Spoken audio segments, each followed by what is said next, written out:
Hi and welcome to the channel. This time it's finally time to start getting the new to me anyway engine in the IS250 up and running. I hope.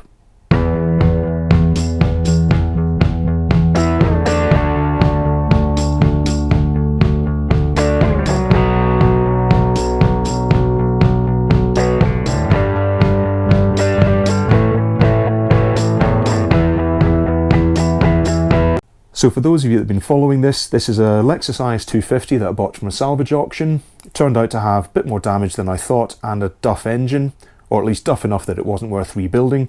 So what we've seen in the last couple of videos I've put out is getting the suspension, the brakes, steering and wheels sorted. And then in the very last video I diagnosed the engine and started making preparations to get a decent used engine in. So where we now go to is, first off, in that interim period while I was waiting for the engine to arrive and waiting for the booking to get the car trailered away and get the engine done, I started getting stuck into some of the parts that I was going to have to swap from my old engine onto the new one. So we'll start off with that first. Now that the engine's away getting replaced, it's a bare engine, and therefore all the ancillaries, the intake manifold, the surge tank, all of those sorts of things will need to be replaced. Luckily not the valve covers, I just had them off anyway.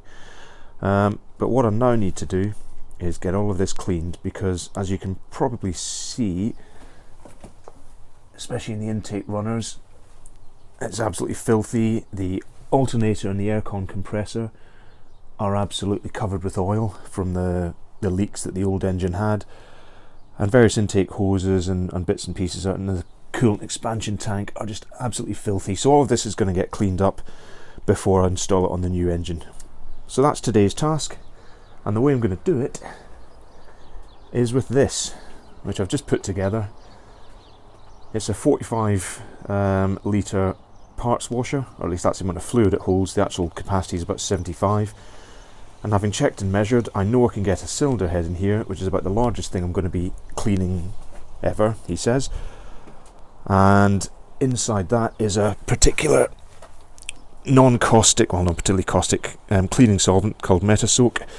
It's meant to be quite good with aluminium, meant to be very good with carbon. It's normally used for cleaning industrial ovens, that kind of stuff. So I've got that in about a 1:50 ratio, and we're just going to see how it goes.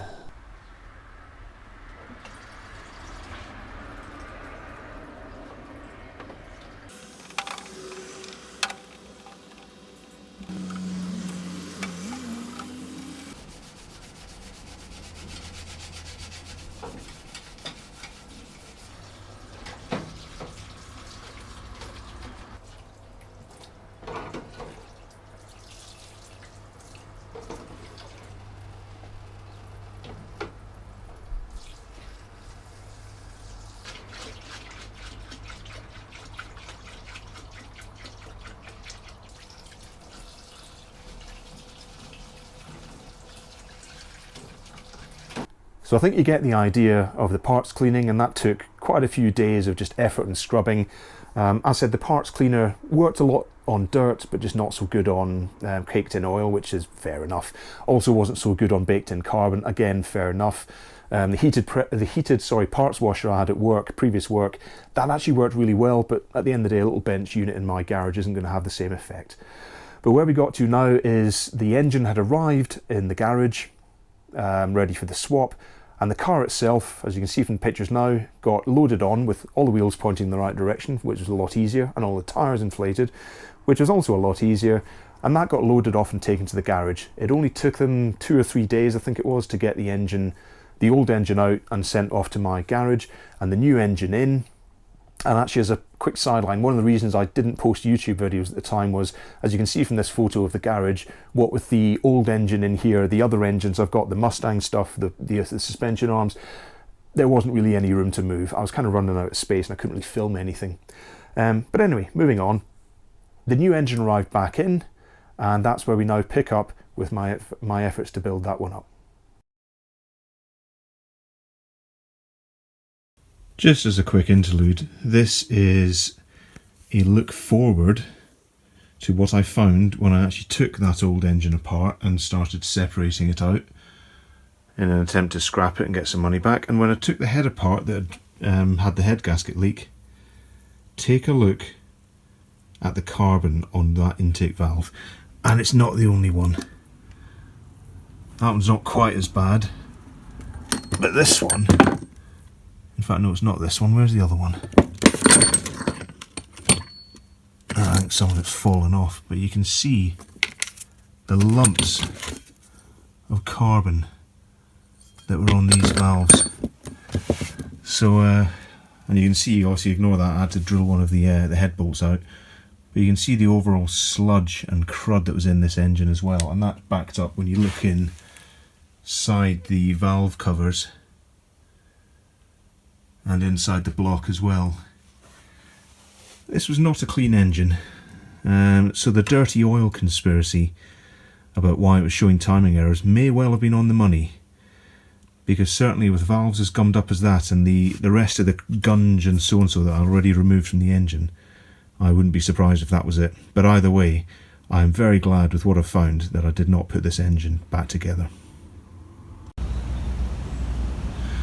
Well, it's back from getting the old engine out, and now it's time to introduce the new engine, much like the old, except hopefully in working order.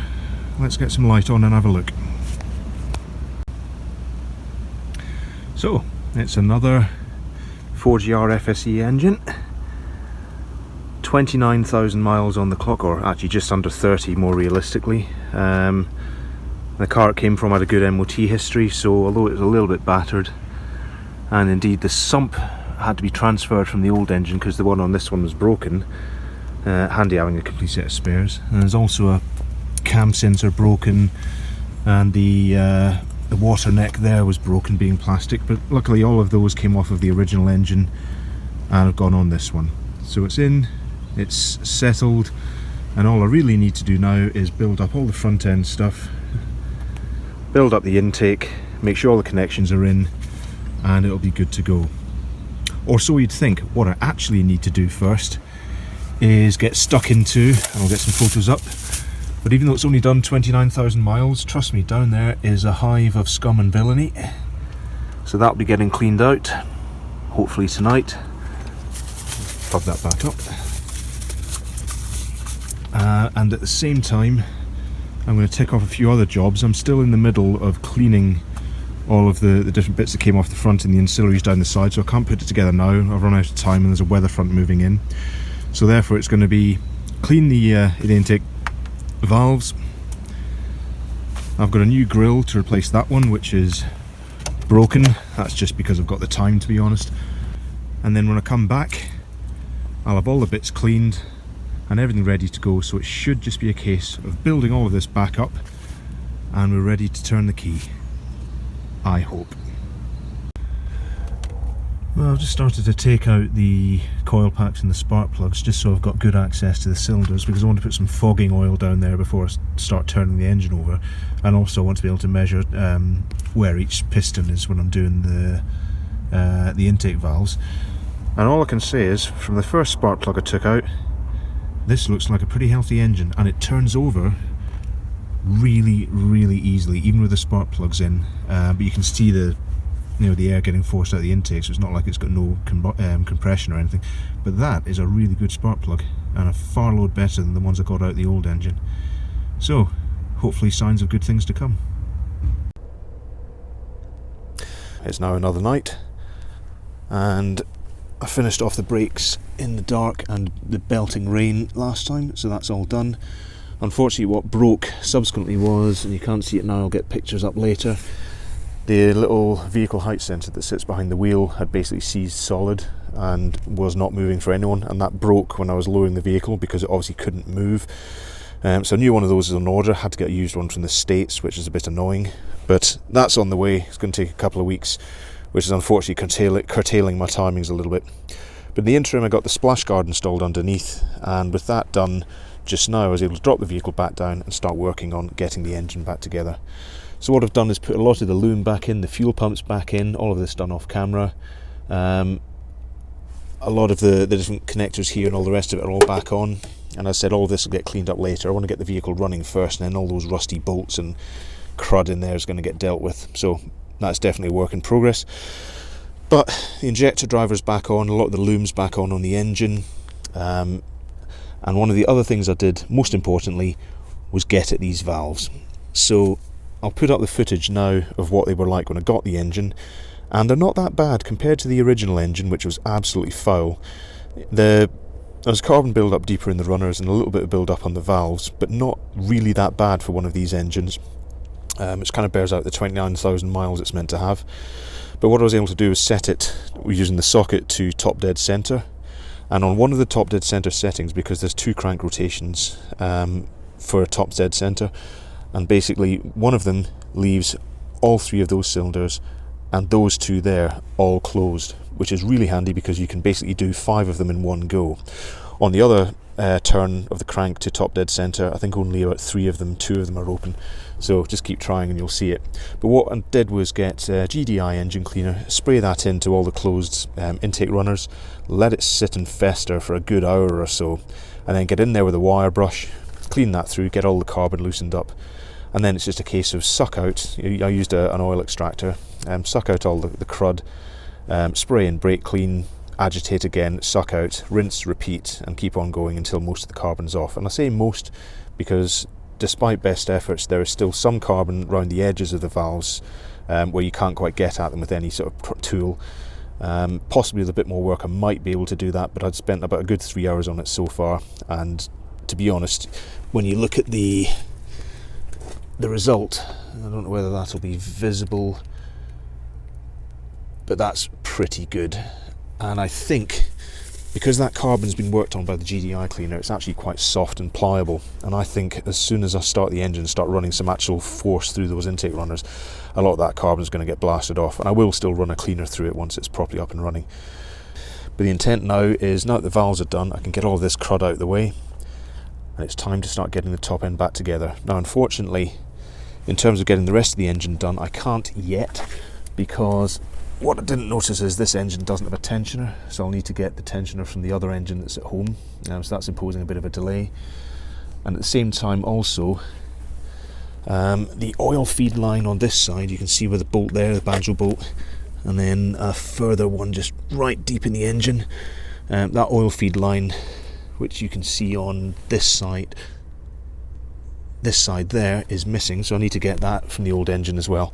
So that's imposing a bit of a delay, but until then I can't really build up the front end of the engine. I don't want to put the radiator and aircon condenser back in, because for obvious reasons that gives me a lot of space. So therefore I'm going to build the top end of the engine up and try and get everything done at this end, and then that way it's just literally radiator, tensioner, aircon compressor, alternator, final few connections, and I should be ready to turn the engine over once I've filled it with oil and coolant.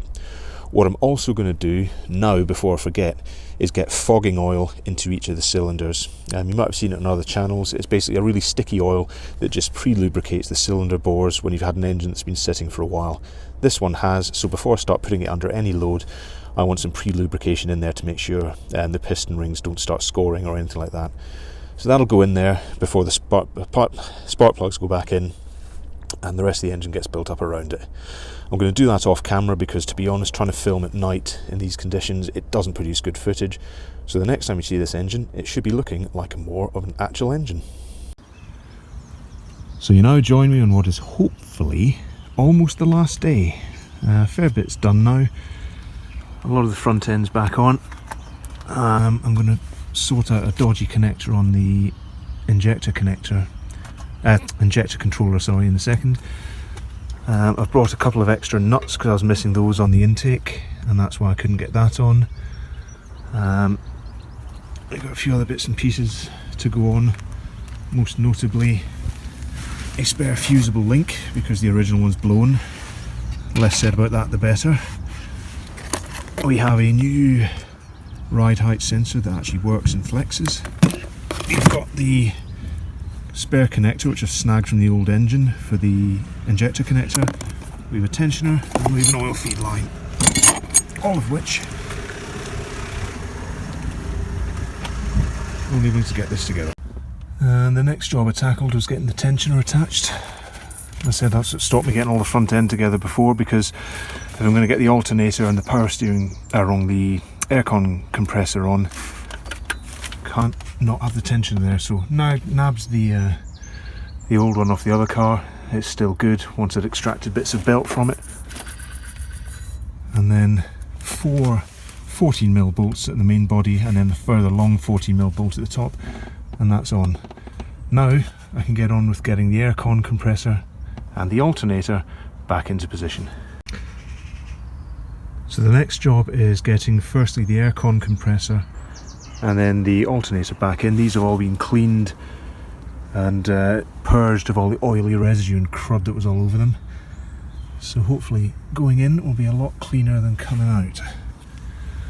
And they just slot in with the aircon condenser going in there, and then the alternator sitting above it there, and you can see some of the mounting holes out there. So let's start fiddling and getting those in. Well, we rejoin now quite a lot later in the night, and get this out of the way. So the aircon compressor's in. That was fairly simple. There's just a few 12mm long bolts holding that in against the tensioner pulley mount.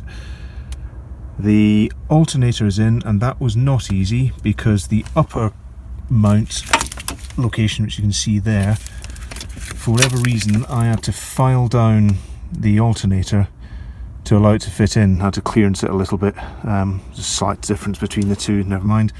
The other thing is I had to take that black pulley out, idler pulley out, just to allow me to get the alternator in. But once it was in there, it was fine. There's a tricky nut at the back on a little bracket that you have to do, but that's, once you know where it is, that's simple enough. And then the rest of it's just reassembly. And at the same time, for the first time in a long time, this car now has a proper auxiliary belt.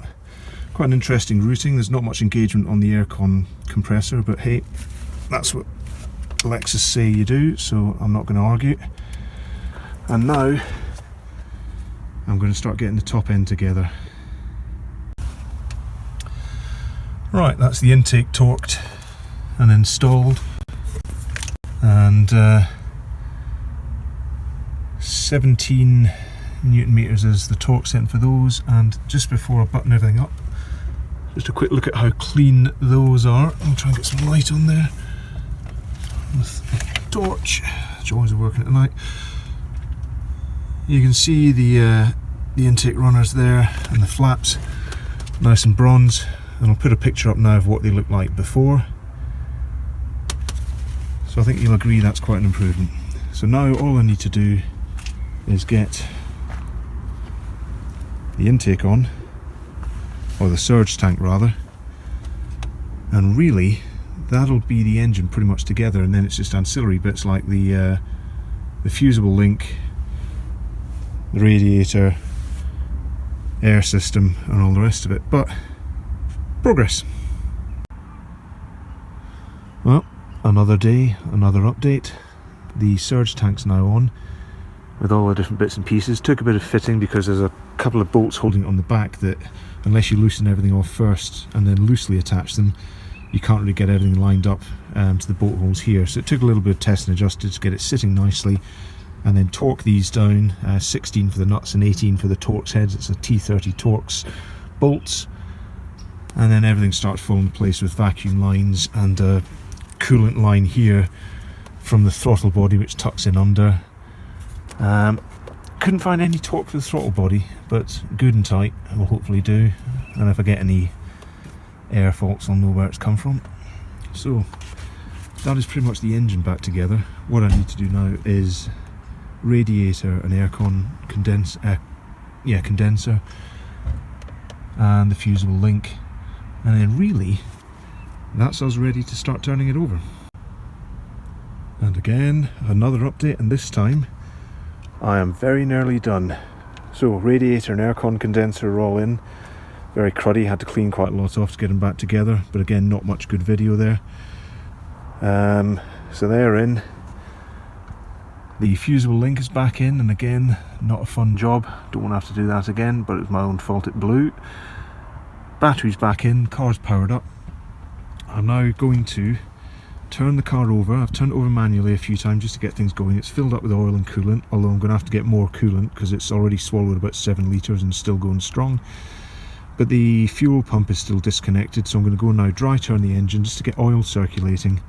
Then I'm going to put that fuse back in, prime it a few times, and see if I can get this thing started. Here's hoping. Right, we're in the car, lit by head torch. My foot is on the brake. Let's see what happens.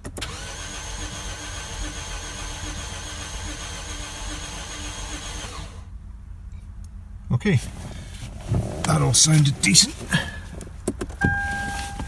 Let's see whether there's any leaks or issues or anything. Belt's still on straight. Can't see anything. Right, I'm now going to put the fuel pump fuse back in and see if we can get this thing started for the first time in about 5 months.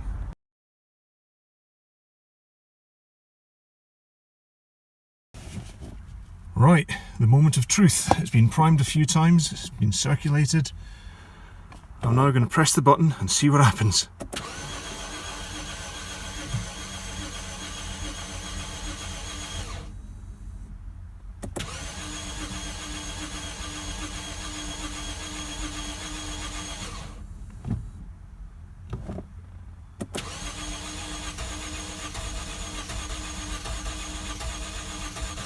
Starting.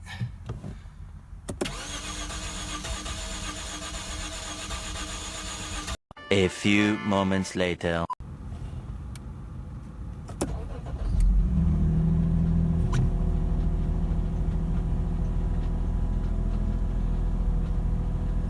So, success. However, this is not the first time I've got this car started. I did get it started last night, and you probably can't hear it, but let's go and have a look in the engine bay. And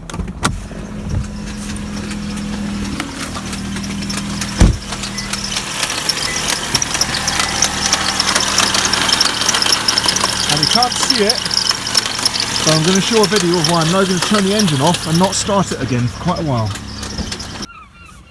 Because basically, from the video I'm about to show now,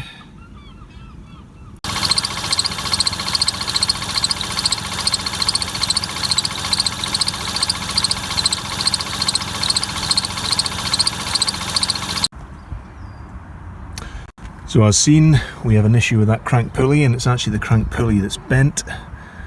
I've just got the old one off the other engine, which actually came off fairly easy with a bit of heat, and I'm hoping I can repeat the trick here. But first, to get the pulley bolt undone, I'm going to try another trick, which is the starter bump. So I've got a breaker bar, a 22mm impact socket, and that's on the nut for the crank pulley.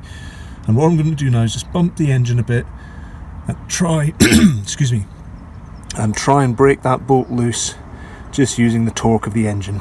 So we'll see. If it works, happy days. If not, I've got another way of getting at it. And just like that, what a useful little trick. So that came out smooth as butter, no issues whatsoever. Didn't have to use heat on the bolt or anything. So I'm going to get the bolt off now, but first, before that, I'm going to loosen the tensioner and get the original belt, well, the new belt off, and then see if we can just slide the pulley off. Now, on the one I took off the other car, the other engine, sorry, it slid off with no rust, no issues whatsoever. It just came straight off, and that was a much higher mileage engine than this one, so I'm really hoping this will be the same case with this one. And with a bit more persuasion, it's off, and hopefully you can kind of see there just how bent that was, and also a nice bit of clearancing it did against the timing cover. So, oh, and it's cracked as well, even better. So yeah, definitely not anything other than scrap. And now we come to, hopefully, the clever bit, using actual like science and stuff. So I've got the bolt with lots of thread lock on it, because if you've watched my other videos, you know what happened to me when somebody didn't install a crank pulley bolt with thread lock. So that's in and snugged in, and what I've also got is a belt that I never intend to use again, wrapped around the crank pulley and then routed around and looped over two of the pulleys. But most importantly, and I'll try and get a good angle,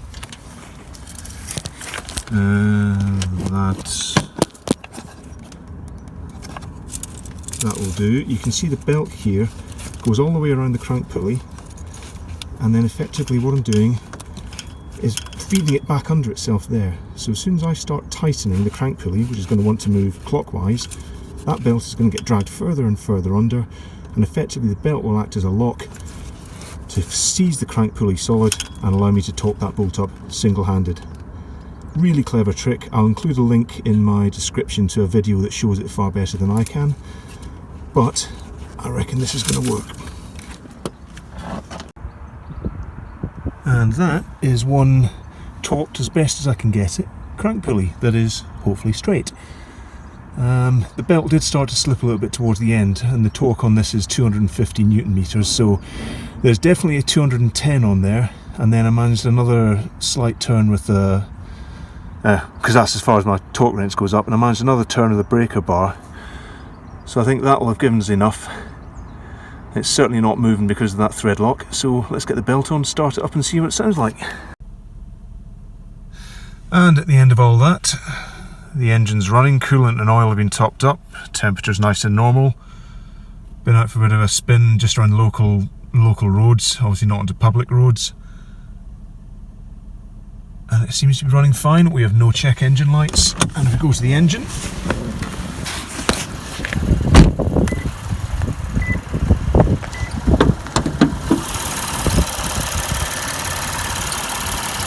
it is idling fine with no pulley noise. There's an occasional little squeak from somewhere, but nothing serious, and it's getting less and less as time goes on, so possibly that'll just fade away. So, I believe it's now time to get this thing MOT tested, and I can get it out on a proper drive. As you can see, a fairly tense moment, but the engine's now running, the engine's in, everything's working, there's no particular issues so far. But bearing in mind, I've not actually driven this car yet, and I don't know what other problems are hiding, we're going to stop this video here, and then the next video is going to be that final sort of fettling, getting it properly on the road, and dealing with a few further issues that crop up, which I was fully expecting something to happen, and it's nothing particularly serious. But like I said, there's still a fair bit to go before we get this car back on the road. But hopefully you enjoyed that video, and if you did, please consider liking down below. Any comments, welcome. I enjoy engaging in the comments side of things, and please consider subscribing, and that would be massively appreciated if you did. And hopefully you'll join me for the next video. Thank you.